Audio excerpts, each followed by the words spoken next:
Merci d'écouter Europe 1, 19h20 ce dimanche soir et au jour de la publication d'une longue enquête IFOP dans le JDD sur le vote Le Pen.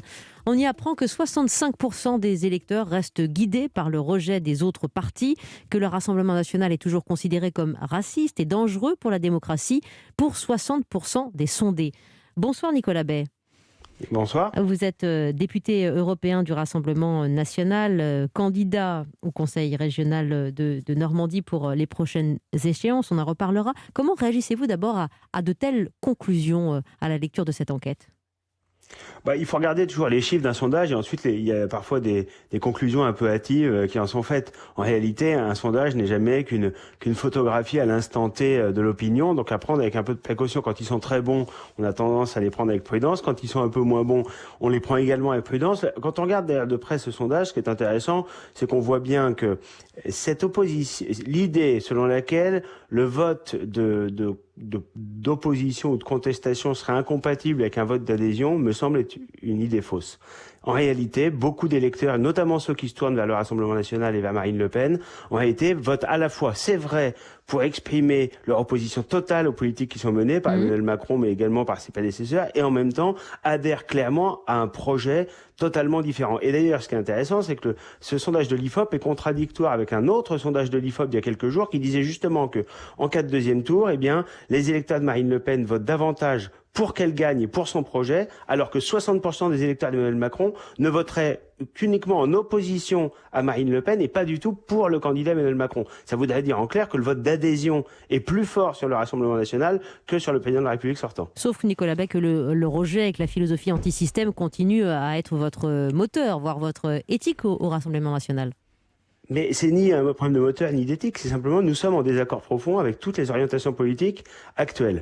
Le laxisme en matière d'immigration, la faiblesse s'agissant de la lutte contre l'islamisme, la logique de l'intégration européenne en allant toujours plus vite, toujours plus fort, alors que ça dessert nos intérêts, le libre-échange mondialisé, la fiscalité confiscatoire. Sur tous ces sujets-là, nous portons un autre projet. Donc bien sûr, c'est un projet alternatif par définition, il est en opposition totale avec ce que fait Emmanuel Macron aujourd'hui. Mais ça, nous l'assumons totalement et je crois que nos électeurs, ou en tout cas ceux qui ont l'intention de voter pour le Rassemblement national ou régional dans quelques semaines et à la présidentielle pour Marine Le Pen, adhèrent justement à cette volonté de rupture totale dans la politique qui est menée. En tout cas, il y en a un qui veut démonter, entre autres, point par point vos positions sur les chiffres qu'il juge toujours faux face à la vérité qu'il veut brandir. C'est le garde des Sceaux, Éric Dupond-Moretti, que Marine Le Pen d'ailleurs cite régulièrement dans ses réunions, et qui veut faire valoir la voix de la vérité face aux mensonges. C'est un homme qui peut vous faire du tort, justement, en démontant ce projet dont il juge qu'il n'en est pas un. Non, je ne crois pas du tout. Et je crois d'ailleurs qu'il n'y a pas de véritables arguments développés par M. Dupond-Moretti. Il ferait mieux d'ailleurs de se préoccuper du bilan qui sera le sien comme garde des Sceaux. Parce qu'aujourd'hui, s'il y a une majorité de Français qui n'a pas confiance dans la justice de notre pays, c'est parce qu'elle se révèle totalement défaillante. Et lui, malheureusement, il incarne ce laxisme judiciaire en réalité. C'est quand même le ministre de la Justice qui, quand il va dans une prison, se fait applaudir non pas par les gardiens, mais par les détenus. Ça en dit long sur la manière dont il est perçu. Donc il ferait mieux de s'occuper de la réponse pénale pour endiguer la délinquance et la criminalité en France, plutôt que de donner des leçons et de multiplier les incantations. Il faudrait qu'il se souvienne qu'il est plus avocat, que maintenant il est ministre de la Justice. Oui, il fera son bilan en tout cas, mais il sera peut-être même au service d'Emmanuel Macron pour sa prochaine campagne. Dans ce sondage IFOP, Nicolas Bay, vous qui êtes, je le rappelle, président du groupe RN au Conseil régional de Normandie et député européen, on parle beaucoup de la personnalité de votre chef, Marine Le Pen, qui est un peu moins bien notée qu'il y a 4 ans, jugée moins sincère, moins compétente, une stature moins évidente. Est-elle devenue finalement un handicap dans la quête de la victoire et du pouvoir ? D'abord, vous savez, il y a beaucoup de sondages qui disent exactement le contraire, qui lui mettent +1 ou +2 ou +3 sur certains de ces items. On sait très bien que ces sondages, qu'elle ne gagnera on pas. est souvent un peu dans la marge d'erreur. Donc là, encore une fois, il faut les prendre avec prudence. Moi, je crois qu'on a un peu plus d'1 an pour convaincre. Et aujourd'hui, ce qu'on voit, et ce que disent tous les sondages d'ailleurs, c'est que face à Emmanuel Macron, à la politique qu'il mène, qui suscite un rejet très fort de l'opinion, en réalité, il n'y a qu'une seule candidate qui est réellement en situation à la fois de rassembler très largement au premier tour et de l'emporter au second. Et les récents sondages montrent qu'elle est à 47-48 au second tour, donc tout proche de pouvoir l'emporter, eh bien c'est Marine Le Pen. Donc il y aura toujours ceux qui contestent sa légitimité ou qui essayeront d'installer l'idée qu'elle aurait un certain nombre de défauts rédhibitoires, mais en réalité, elle est aujourd'hui la seule en situation. On voit beaucoup de prétendants, oui. On voit même des gens qui ont des prétentions tout à fait disproportionnées par rapport à leurs possibilités de rassemblement.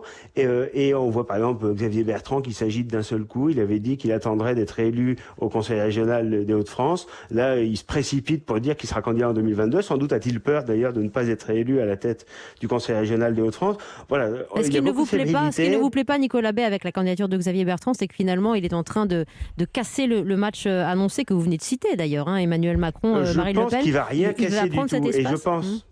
Et je pense qu'il casse rien du tout. Je pense qu'il peut éventuellement prendre quelques voix à Emmanuel Macron, ce qui n'est pas nécessairement pour nous déplaire. Mais je crois surtout que le problème de Xavier Bertrand et le problème un peu plus général de sa famille politique, c'est que les Français aujourd'hui n'identifient pas clairement les divergences qu'ils ont avec le chef de l'État. En réalité, Xavier Bertrand, c'est un candidat de centre-droit qui ressemble comme deux gouttes d'eau dans son projet politique à Emmanuel Macron, qui s'est fait élire au centre-gauche, qui aujourd'hui gouverne au centre-droit. Ils sont d'accord sur l'ultralibéralisme mondialisé, ils sont d'accord sur l'immigration de masse, ils sont d'accord sur la faiblesse à l'égard de l'islamisme. Et finalement, Xavier Bertrand n'incarne en rien une rupture politique par rapport à Emmanuel Macron. Donc je crois que c'est un effet d'annonce, cette candidature, et sans doute que c'est une mauvaise nouvelle pour sa famille politique. Et ce n'est pas une menace que vous prenez au sérieux, pas du tout, pour votre candidate et pour vos prétentions? Non, je ne crois pas du tout. Je pense qu'il y aura d'autres candidats, bien sûr, qui vont se déclarer. On verra combien seront-ils effectivement sur la ligne de départ dans un peu moins d'un an, hein, parce qu'on sait aussi que ceux qui annoncent avoir des ambitions présidentielles comme ça un an avant ne sont pas forcément ceux qui sont en capacité d'être réellement dans la course au final. Mais Xavier Bertrand, c'est peut-être un petit caillou dans la chaussure d'Emmanuel Macron, en aucune manière une difficulté pour nous. Il veut défendre en tout cas l'identité nationale. Il s'insurge aussi contre les propos tenus par la présidente de l'UNEF, dont il souhaite que le syndicat ne bénéficie plus de subventions publiques. Ce sont des thèmes qui ont aussi, j'imagine, votre engouement, Nicolas Bay. Oui, bien sûr, mais vous savez, la droite nous habitue à parler comme le Rassemblement national lorsqu'ils sont en campagne ou lorsqu'ils sont dans l'opposition, et à gouverner comme la gauche lorsqu'ils sont aux affaires. Et malheureusement, Xavier Bertrand, il a un bilan parce que il a été ministre, il a été maire de Saint-Quentin, il a eu un certain nombre de responsabilités politiques.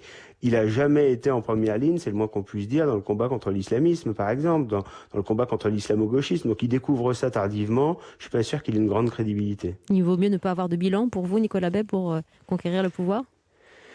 Il vaut mieux avoir un bon bilan ou bien avoir un bon bilan lorsqu'on a exercé les responsabilités, ce qui n'est pas vraiment le cas de nos concurrents aujourd'hui, ou alors avoir de la constante dans les convictions et de la clairvoyance, parce que gouverner, c'est prévoir. La première qualité en politique, c'est d'être capable d'anticiper et de prévoir. Et je crois que le Rassemblement national, sur un certain nombre de sujets, où aujourd'hui il est rejoint, au moins dans le discours, par une partie de la classe politique, eh bien, a eu justement cette clairvoyance et cette capacité à anticiper. Les crises restent structurellement vos alliés au Rassemblement national, Nicolas Bay, crise politique, sanitaire, économique. Aujourd'hui, on a tout. C'est sur ce réveil et ce changement que vous misez la construction et la prochaine élection, les prochaines élections des régionales ou présidentielles. Les crises, en réalité, sont malheureusement les révélateurs. C'est pas qu'elles profitent aux uns ou aux autres, c'est qu'elles sont révélateurs des faiblesses des politiques qui sont menées.